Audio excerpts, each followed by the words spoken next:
हो यूं ना लम्हा लम्हा मेरी याद में होके तन्हा तन्हा। चीज मैं आपको और बताना चाहता हूँ कि पुराने ज़माने में जो हुआ करते थे उनको पता नहीं हुआ करता था। वो क्या करते थे कि भैया आपके मुंह को बंद रखो, कभी भी अपने मुंह है को नाक को बंद रखना नहीं है। ऑक्सीजन जो O2 है या हवा आपकी नाक से जाए चाहे मुँह से जाए, यदि आप तेज दौड़ते हो तो आपका मुंह खुलना निश्चित है। किसी प्रकार की रूमाल या और किसी ऐसे कोई प्रतिबंध मत लगाओ जिससे तुम्हारा ऑक्सीजन नहीं जाए और आप थकान महसूस करो। इसलिए ऐसी भ्रांतियों में मत पड़ो कि आप मुंह बंद करके भागो ना। आप ऑक्सीजन से नाक से लो चाहे मुंह से लो। दौड़ते वक्त इजी रहो, अपने शरीर को इजी रखोगे तो ताकत कम लगेगी। आपने टाइट हाथ टाइट कर लिए या शरीर को टाइट कर लिया तो उसमें क्या ताकत लगती है ज़्यादा, थकान जल्दी आती है। इसलिए लूज रखो शरीर को, बहुत सारी वेरियस एक्सरसाइज करो जिससे आपका शरीर लूज हो। और श्वसन क्रिया जैसे आपकी ऐसे जो आपको जो पॉइंट बताए हैं ये आप ध्यान में रखो, अपने आप का आपका रेस्पिरेटरी सिस्टम मजबूत हो जाएगा। जय हिंद मेरे प्यारे बच्चों, मैं एथलेटिक्स कोच प्रभुदयाल बुरुडक। आज मैं आपको रेस्पिरेटरी सिस्टम श्वसन क्रिया के बारे में बताना चाहता हूँ। जो बहुत सारे बच्चे कंफ्यूज में रहते हैं कि सर हमारा सांस बहुत फूलता है। सांस किस लिए फूलता है? सांस इसलिए फूलता है कि अपने अंदर दो गुब्बारे हैं और यदि हम इसकी प्रैक्टिस नहीं करेंगे, बार बार प्रैक्टिस नहीं करेगा कोई बच्चा, तो वो सांस फूलेगा ही फूलेगा। अरे साहब 2 राउंड के बाद में 3 राउंड के बाद में, तो बच्चे ये जो मेरी सुन रहे हैं वो ध्यानपूर्वक सुने कि हमारा सांस फूलता क्यों है। सांस इसलिए फूलता है कि आप दौड़ के हैबिचुअल नहीं हो।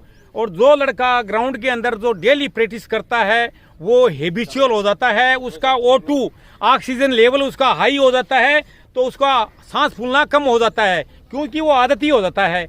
आदत ही आपको शरीर को आदत बनाना पड़ेगा। आपको अच्छी तरह से मेहनत करने के लिए जो बिगिनर बच्चे हैं वो उनके लिए मैं विशेष बोलता हूँ कि वो अपने कंटिन्यूस मेथड रखें। कितने दिन? करीब 20 या 25 दिन कंटिन्यूस मेथड रखोगे तो आपकी जो रेस्पिरेटरी सिस्टम है वो धीरे धीरे मजबूत होता जाएगा। वर्ल्ड क्लास के अंदर जो 40 साल की उम्र के आदमी ओलंपिक के अंदर मैराथन जीते हैं 42 किलोमीटर दुनिया के अंदर।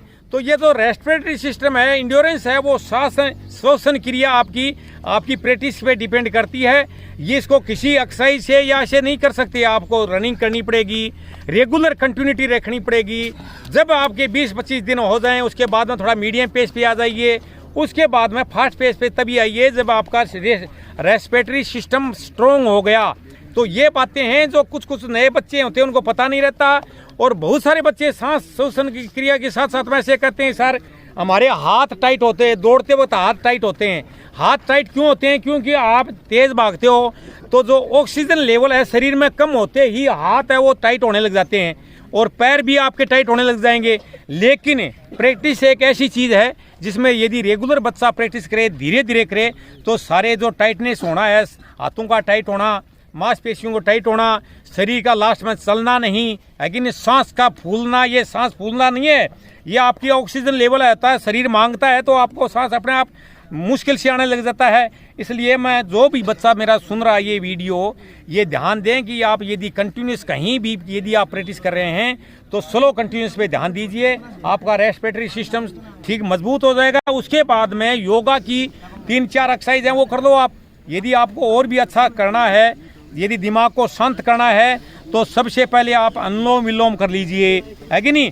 अनुलोम विलोम कर लिए, कपाल भारती कर लीजिए। ये 3-4 एक्सरसाइज बता रहा हूँ आपको, अनुलोम विलोम, कपाल भारती, भामरी, ये और सांस को अंदर लेके धीरे धीरे निकालना। ये 4 एक्सरसाइज यदि आप करते हो तो आपका रेस्पिरेटरी सिस्टम मजबूत हो जाएगा। शरीर को आप जितनी अभ्यास करोगे, अपने अंदर गुब्बारे हैं उनके अंदर बार बार ऑक्सीजन जाएगा। आपकी ताकत के अनुसार जैसे ताकत लगती है उसके अनुसार रेस्पिरेटरी सिस्टम मजबूत हो जाता है। किसी प्रकार के कंफ्यूजन में मत रहो, ये चीज़ें ध्यान रखो, आपका प्रोग्रेस होना सुनिश्चित है। जय हिंद, जय भारत।